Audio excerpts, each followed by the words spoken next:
खुलुमबाय। दायो आङो हाबायाव हाबजेनबाय। नोंथांमोनाबो नायनो हागोन।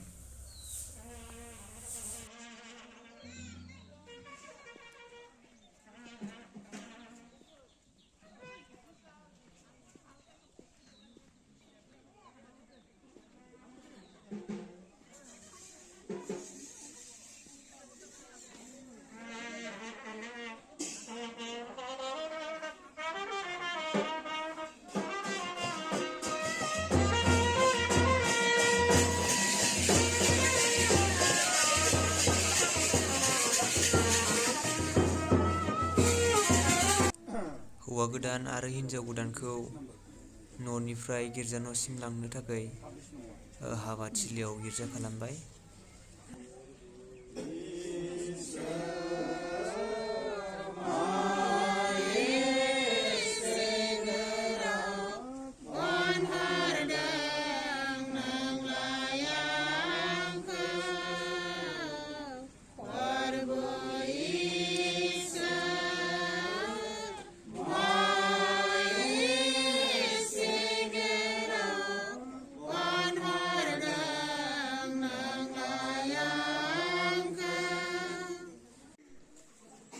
गामिनिफ्राय सानै बिनानावफ्रा हौवा गोदान आरो हिन्जाव गोदानखौ माला सोबाय।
हौवा गोदाननि बिमा बिफाखौ खुलुमनानै बिसोरखौ गिर्जा न'सिम लांनाय जासिगोन।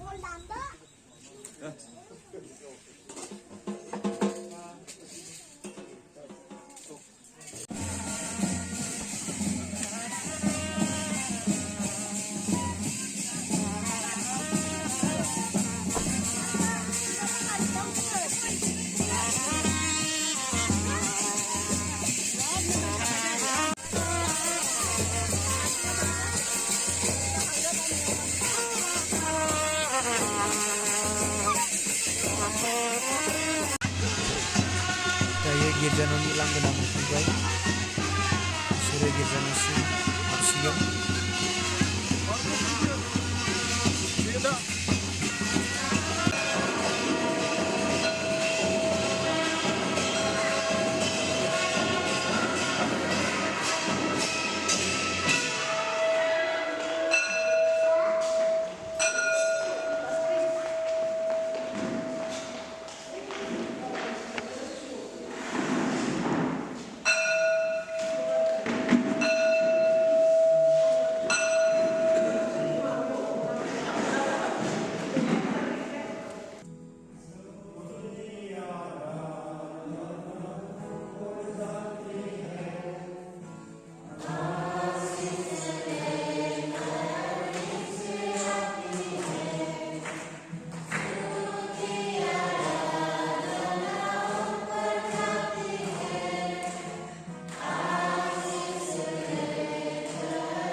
जाभियर नार्जारी बियो निरन्तर गामिनि बिथांनि बैसोआ 26 बोसोर जाबाय आरो बेबायदिनो निजिरा नार्जारी बेबो हिन्जावसाया 26 बोसोर जाबाय आरो बियो बङाइगाव सार्केलनि चिरां डिस्ट्रिक्ट आरो बिनि गामिया खाथिमारानि बिसोरो बे समसिम गुबुन गुबुन जायगायाव गुबुन गुबुन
बेयो मोनसे रायखांनाय गोनां एग्रिमेन्ट आरो मोनसे एग्रिमेन्ट बे सुक्ति खालामनायनि गेजेरजों हिन्जावसाया हौवासानि जिथु मोननांगौ बे मोननांगौखौ बियो गोबां मावनायफोरजों साननायफोरजों रायलायनायफोरनि गेजेरजों सहाय होनो सेस्था लायो आरो बेबायदिनो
बाथ्रा बायदि नोङो बेजों थाफागोन, बेखौ अनगोन आरो मान खालामगोन।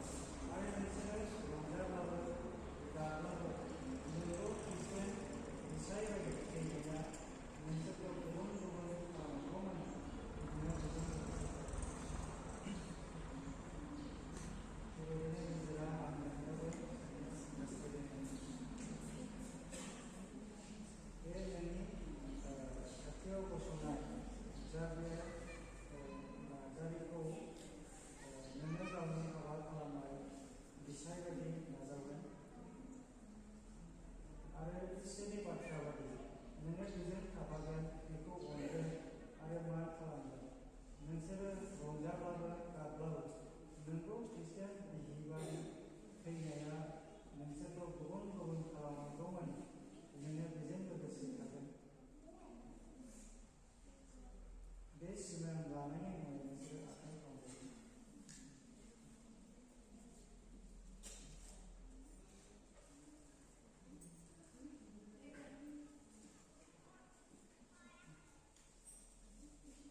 इसोर आरो बेयाव ज' जानाय बाहायफोरनि सिगाङाव नोंसोरो गोथार हाबा लागोन होननानै सिमां लाबाय आरो आखाइ हमलायबाय।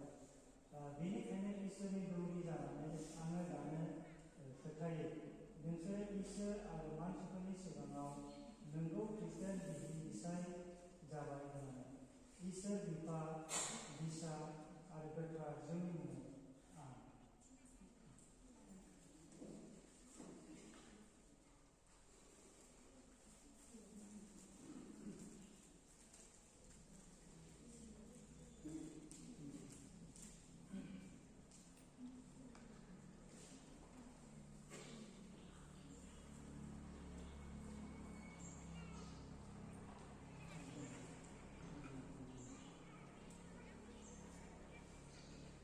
आं जायखिया नाजायो इसोर आरो बेयाव नुजाथिनाय गिर्जाफोरनि सिगाङाव जबान होयो।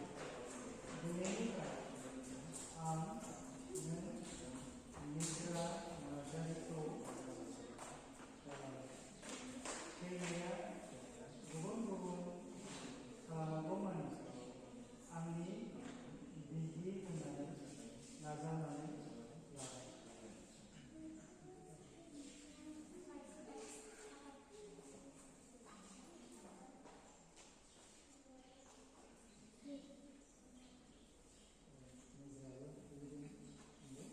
आं निजोरा नाजायो इसोर आरो बेयाव नुजाथिनाय गिर्जाफोरनि सिगाङाव जबान होयो। दिनैनिफ्राय आं नों जाबियर नार्जारिखौ दुखुब्लाबो सुखुब्लाबो फुल जाबाय थैनाया गुबुन गुबुन खालामनांगौ फुल जाबाय आंनि बिसाय हिसाबै नाजावनानै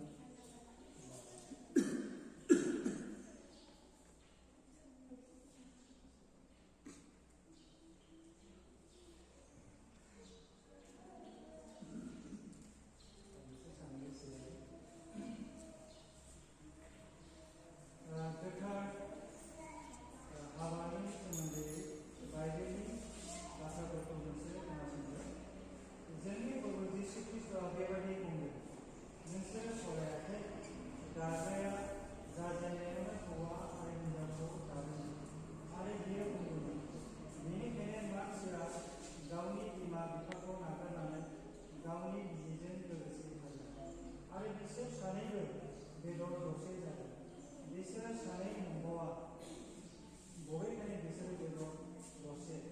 बेनिखायनो इसोर जुलि खालामनायखौ मानसिया फालिखाथों। आरोबाव गोसोखांदो, जोंनि प्रभु जिसु ख्रीष्टआ गालिलनि खानायाव हाबानि भजआव हांख्रायजाब्ला बियो रंजा बाजा थानानै भज जादों आरो गावनि समायनायखौ दिन्थिनानै बिसोरनो बोर होदों। बेबायदिनो नोंसोरबो प्रभु जिसुखौ हांख्रायनानै बिनियाव खावलाय। बियो अरायबो नोंसोरजों लोगोआव थाफानाय बायदि आरो नोंसोरो बेजों लोगोसे बिनि बाथ्रायाव आरो बिनि जेब्ला बे नोंसोरनि थिननायाव समावखौ दिन्थिगोन, फोथायनायाव नोंसोरखौ फोरोंगोन, नोजोआव नोंसोरखौ फोथारगोन आरो गाज्रिनिफ्राय नोंसोरखौ बेंगोन। बेनिखायनो नोंसोरो मुंनिबो थाखाय जिंगा दासि, बबेखानि गासैनिबो थाखाय बिनाय आरो फोथायनायजों हामलाय होननानै नोंसोरनि नांगौफोरखौ इसोरनियाव मिथिहो आरो मेलेम मानिखौ आगाय होजासिम इसोरनि गोजोननाया नोंसोरनि गोसोफोरखौ आरो साननायफोरखौ ख्रीष्ट जिसुनियाव बेंगोन। आरो जोबनायाव नोंसोर फोरबोनि बे बाथ्राखौ गोसोआव दोन, फोरबो जिसुआ बुंदों, मोनसे गोदान सोंनायखौ नोंसोरनो होयो, आं नोंसोरखौ अननो बादि नोंसोरो गावजों गाव अनलायो। आरोबाव नोंसोरनि गेजेराव सोरबा गेदेर जानो हास्थायब्ला बे नोंसोरनि जे जाथों। मानोना हाबा खालामनायफ्रा गुबुननिख्रुइ बांसिन गावजों गाव अनज्लायनो आरो सासेया गुबुन सासेनि थाखाय बांसिन मावनो नांगौ। बेनिखायनो नोंसोरबो गोसो मोनसे जाथों, मोनसे अननाय थाथों। नोंसोरनि गेजेराव माबा सानाय एबा बोराबलायनायखौ गासिखांहो। बबेखानि गाव गावनि थाखाय इसोरनियाव गि आरो सानफ्रोमबो लोगोसेयैनो गि।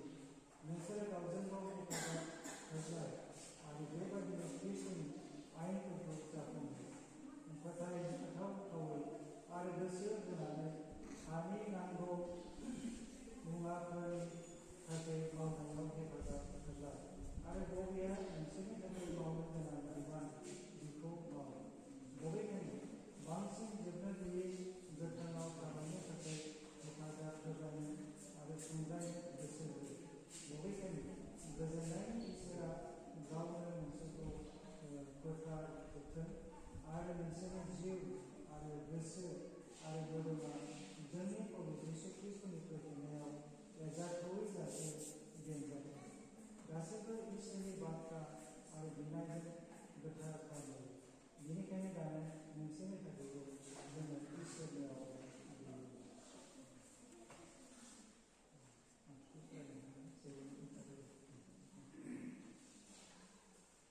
जों आरज खालामो। अनखौ इसोर आफा, नोङो हाबानि हुदाखौ फसंबाय आरो हाबा जानाय मानसिफोरनि थाखाय न'खरखौ फसङो। जोङो खावलायो दा नोंनि सिगाङाव जिरायनानै थानाय जारिया नार्जारि आरो निजोरा नार्जारिनि सायाव नोंनि बोरखौ होदो आरो बिसोरनि न'खौ गोजोननायजों लुनानै होदो। बिसोरो नोंनियाव मोनसे थानाय बायदि आरो बिसोरखौ नोंनि अननायजों सुफुंदो। नोंनि दयाजों बिसोरखौ आरो गासैबो हाबा जानाय खृष्टान मानसिफोरखौ नायहरदो। नोंनि जिउजों बिसोरखौ गोग्गोम खालाम। बिसोरो मोजां आरो गाज्रि दिनाव नोंनियाव भरसा खालामनानै जोबनो गैयै गोथांनि लामायाव थाबायनो थाखाय गावजों गाव हेफाजाब होजानाय बायदि। फोरबो जिसु ख्रीष्टनि मुङाव जोंनि खावलायनायखौ नाजा। आमीन।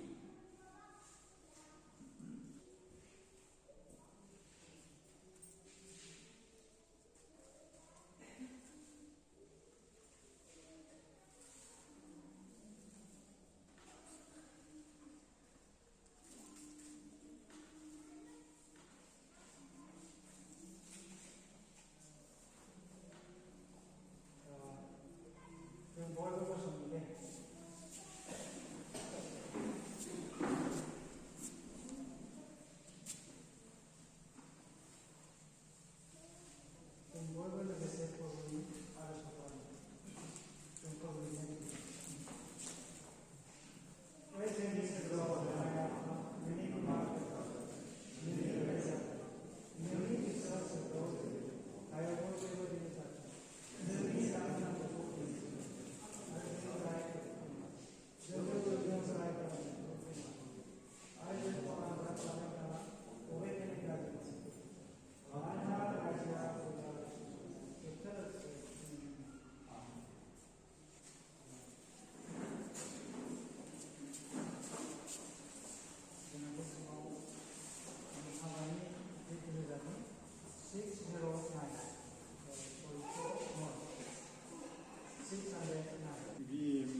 74 section 32 आरो 54 आवहाय 54 धारायाव बे हाबाया रेजिस्टार जायो।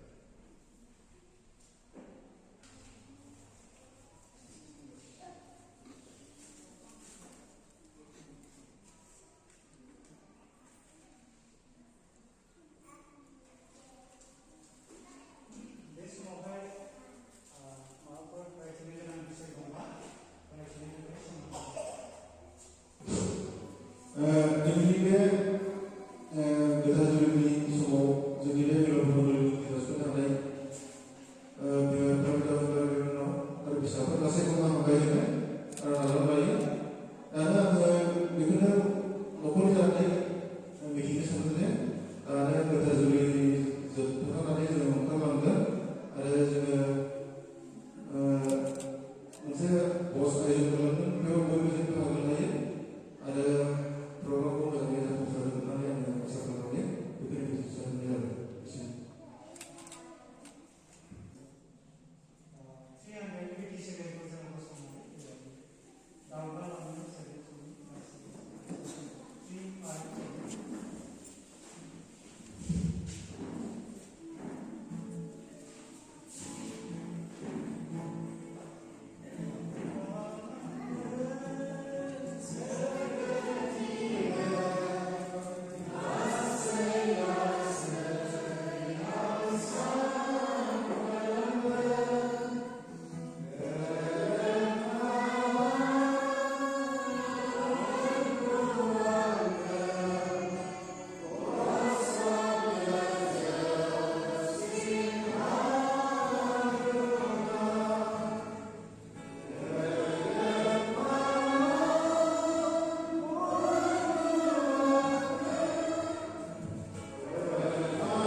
siang kita kami semua Tuhan mengenai karena apa jadi saya program mengenai ini apa beliau kami mengenai ada satu kemarin kami apa saya dan semua kita bukan asing dengan saya sampai selesai ada sisi apa ini nanti dengan report sumber apa dengan report sumber dengan saya yang गोबां बायदिजों बेखौ आनजादफोर सफैनो हागौ आफा गासैबो बिसोराव गसंथानो आरो आफा बिसोरनि गासैबो गोथांखि हानाय जे मावनाय बे मावनायफोराव गावनो आफा बिसोरो नों जेरै जोंखौ बेबायदिनो बिसोरो गावजों गाव मोजां आफा बिसोरो हेफाजाब होजानायनि गेजेरजों अनलायनो हानो हानाय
दायो न'आव लाबोफिनबाय हाबाथिलिसिम लाबोफिननाय जाबाय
रावबो फैखाया माथो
इसोरनि अननाय जिसु ख्रीष्टनि दया आरो गोथार जिउनि लोगो लाजायनाय जों बयजोंबो दानिखौ अरायबो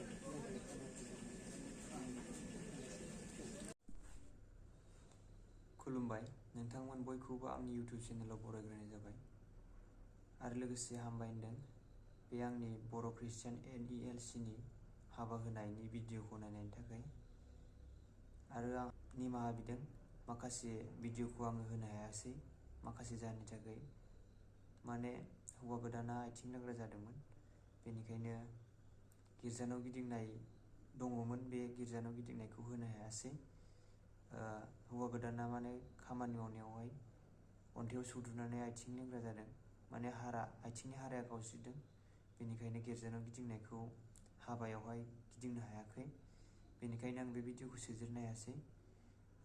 हामबाय होनदों नोंथांमोन बयखौबो आंनि बे भिडिअखौ नायनायनि थाखाय। आङो बेखौनो खावलायदों गुरैयै, नोंथांमोना आंनि भिडिअखौ मोजां मोनदोंबा लाइक, कमेन्ट, शेयार आरो साबस्क्राइब खालामनो दाबावसै, आरो लोगोसे अल नटिफिकेसनखौ थुनो दाबावसै। गोजोन्थों।